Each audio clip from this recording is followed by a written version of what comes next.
So I've recently gained some insight on this question of what is information and what is the function of information?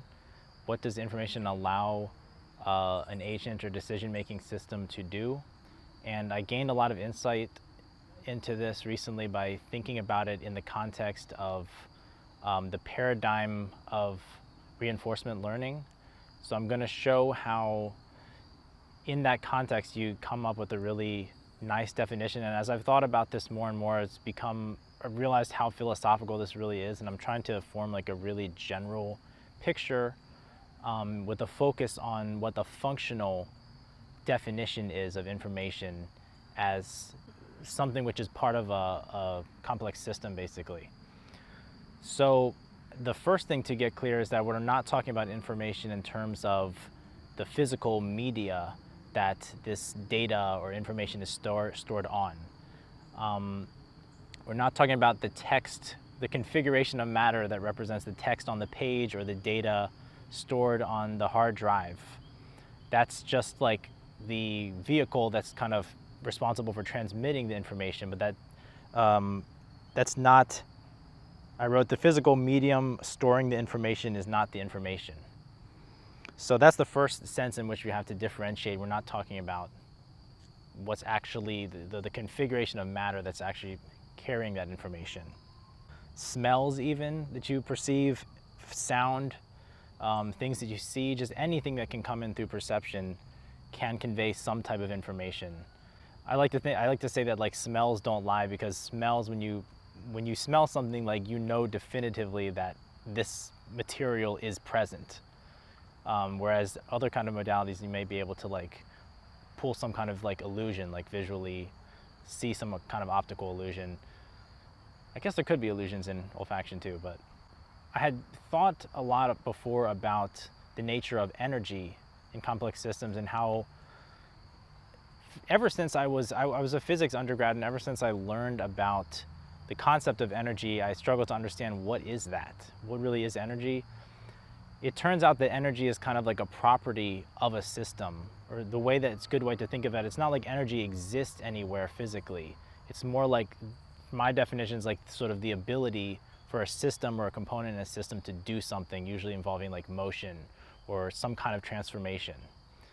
So information is actually like that, where it's this kind of this abstract, what I would describe as a property of a system or a component in a system, or more specifically a property of an agent, a decision-making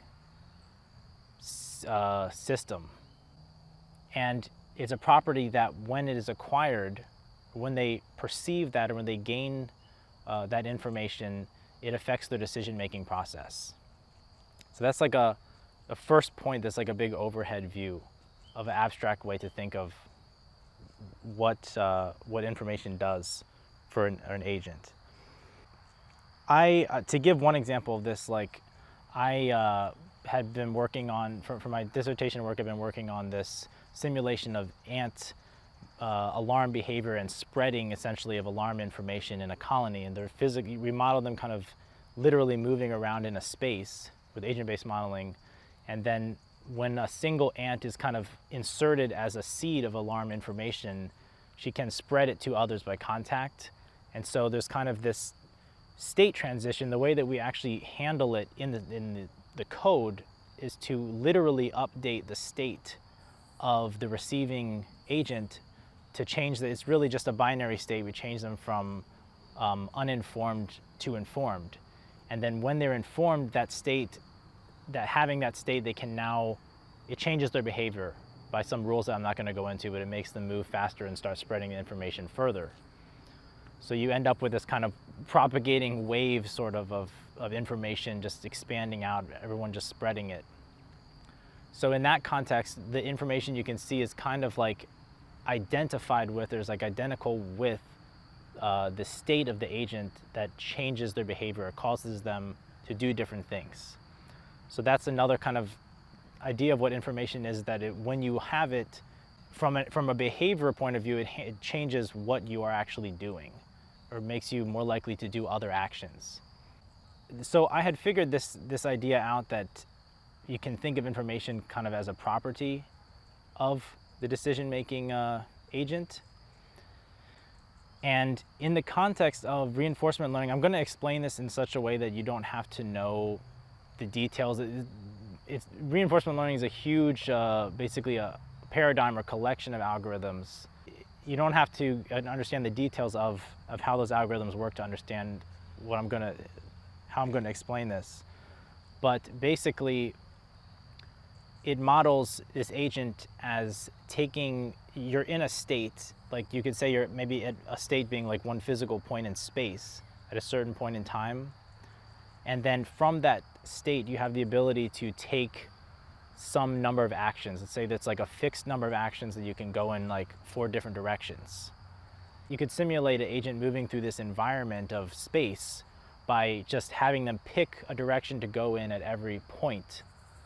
And this is modeled in using what's called a Markov decision process.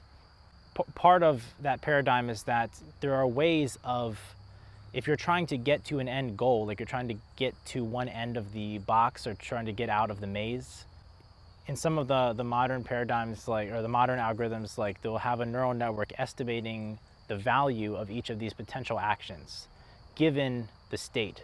So you kind of input some vector, some representation of the state that the agent is in, and then you have a machine learning machine predict the value of each of these possible actions that you can take. In reinforcement learning, you have a way of evaluating the value to the agent who's trying to achieve success, however we're defining that. You have a way of estimating the value of these particular actions that you can take. And it really maps well onto real life. If you think about the actions that you can take at any point, some things are going to be more advantageous to you thinking about, that are going to kind of probably lead you to a better, bad decisions or good decisions, depending on what your choices are. And so my definition within the context of this paradigm of reinforcement learning is that information is something which is able to redistribute value. It basically something which can cause the value to be redistributed among your available actions. Subjectively, you can think of it as kind of like your confidence in, or your ability, how sure you are that you should be doing that thing.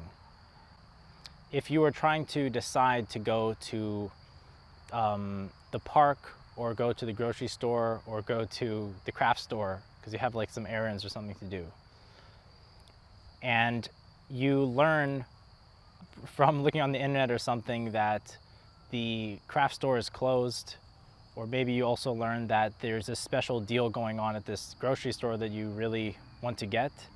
So in that instance, you had these 3 actions, and before you had any of this information, you were kind of on the fence. You could kind of do either of them. So you maybe had a more uniform distribution of value across these actions.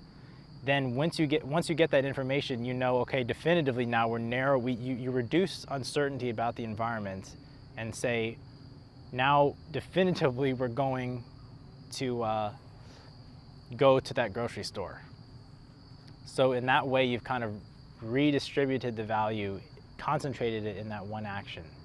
Sometimes there's often cases where you receive some kind of piece of information, and it almost opens up the possibility of a new action.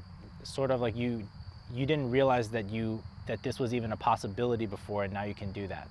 Say you were a farmer, and you were had some crop that you were always planting, but then you learned that there was some fungal infection or some parasite that was spreading that was probably going to decimate the crop this season if you went ahead and did your same crop.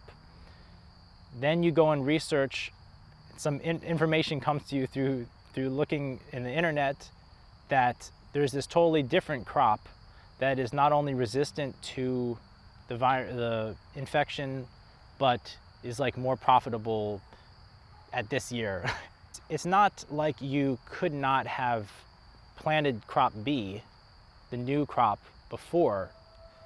It's it's sort of it seems like you didn't realize that it was even a possibility before, but like you still could have done the action, but then the value, your estimate of value of all of these actions has now become more concentrated into to this alternative action.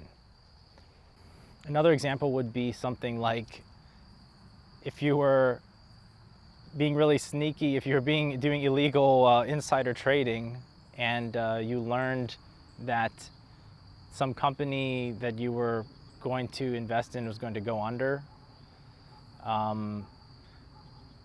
receiving that information would definitely reprioritize the actions you're going to take at that point. You probably would not, if you knew this was going to happen, a lot of value would be shifted out of buying more of this and shifted towards selling this or not buying this. And not doing something is also an action, right? Information, you can think of it, like I said, has kind of, sometimes it can have an effect of kind of concentrating value into a smaller number. It may not concentrate it, your estimation of value into a smaller number necessarily. It's just any kind of redistribution of value. Sometimes you receive some information which is not necessarily that helpful to you, just kind of doesn't really change what you would do.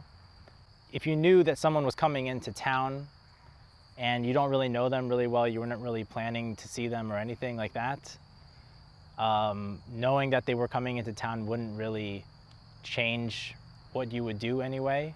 But if you think about that, I think that you see that it does, there is some change going on in what, maybe you might consider going and seeing that person. The other sense from reinforcement learning is that there's also ways of estimating the value of a state itself. You give some information to like a neural network or some machine, and it can estimate the value of that state itself, of being in that state. And so this is helpful to our definition of information, because gaining some information you can also think of it as taking you to a different state. So I like to say, like, in this other definition, information is state in a sense, because you receive some information and it takes you to a different state from which there are new opportunities. There's new actions may be available from that point.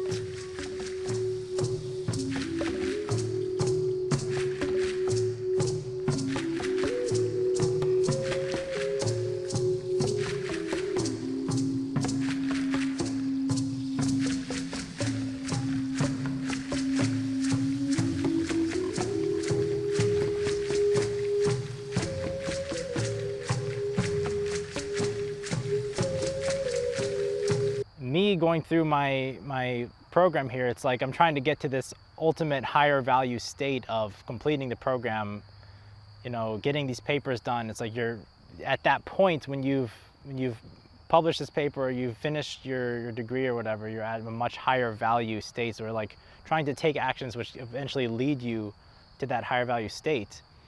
And sometimes information, when you acquire it, it can bring you how valuable it is. If it's valuable to you, it may bring you to a higher position.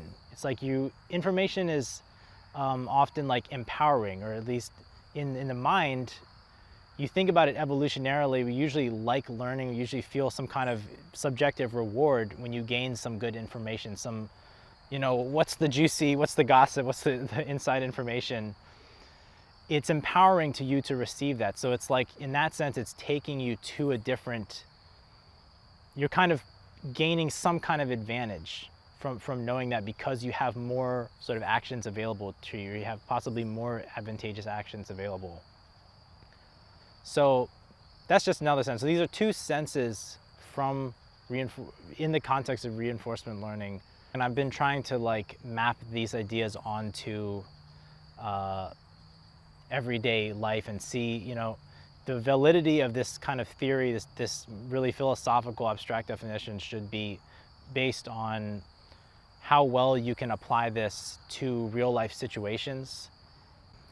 It's cool to try to, to think about, little situations in life where you learn something, and then what does that allow you to do, or how does that kind of change your values, just to see if the whole theory makes sense, if that this one functional definition makes sense. Information really is something which, it's so abstract, and it's super important in society and how we all communicate. It's all about message passing and sending this information back and forth, and what can you now do. It's like, it's very much like a game. Like, reinforcement learning is like the gamification of life, or like the mathematization of this process of how an agent moves through an environment and makes decisions.